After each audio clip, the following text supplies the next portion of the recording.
एक शिष्य बहुत उदास रहता था। एक दिन गुरु ने उसे नींबू शरबत में ज्यादा नमक डालकर पीने के लिए दिया। शिष्य ने कहा, इसमें शक्कर डाल देंगे तो ये पीने योग्य हो जाएगा। जाने अनजाने में हुई गलतियों को भूलकर हमें आगे बढ़ना चाहिए। अगर दुख देने वाली बातों पर ही टिके रहेंगे तो जीवन का दुख कभी भी दूर नहीं हो पाएगा। इसीलिए बुरी बातों पर नहीं, अच्छी बातों पर ध्यान देना चाहिए। इस संबंध में एक लोक कथा प्रचलित है। कथा के अनुसार पुराने समय में किसी गुरुकुल में एक शिष्य बहुत उदास रहता था। उसके गुरु उसे रोज देखते, लेकिन सोचते कि कुछ दिनों में इसका मन ठीक हो जाएगा। काफी दिन बीत जाने के बाद भी शिष्य आश्रम में दुखी ही रहता था। एक दिन गुरु ने उसे कहा कि आज शाम को तुम मेरे पास आना, मुझे कुछ बात करनी है।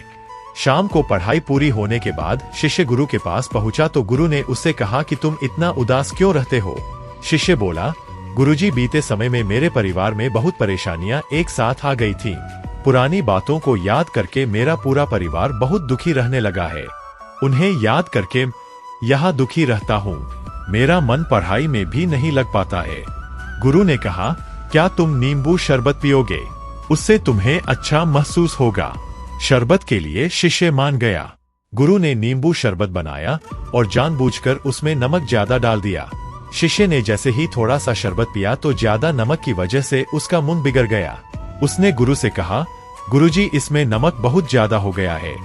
गुरु बोले, अच्छा, शायद गलती से ज्यादा नमक डल गया है, मैं इसे फेंक देता हूँ, फिर दूसरा शरबत बना लेते हैं। शिष्य बोला, गुरुजी, इसे फेंकने की जरूरत नहीं है।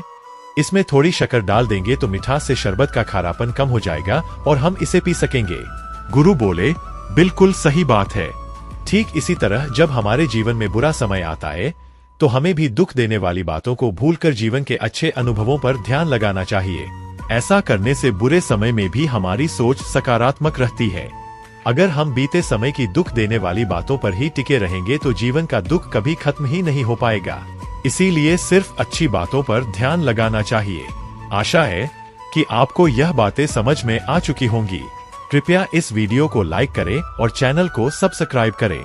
धन्यवाद।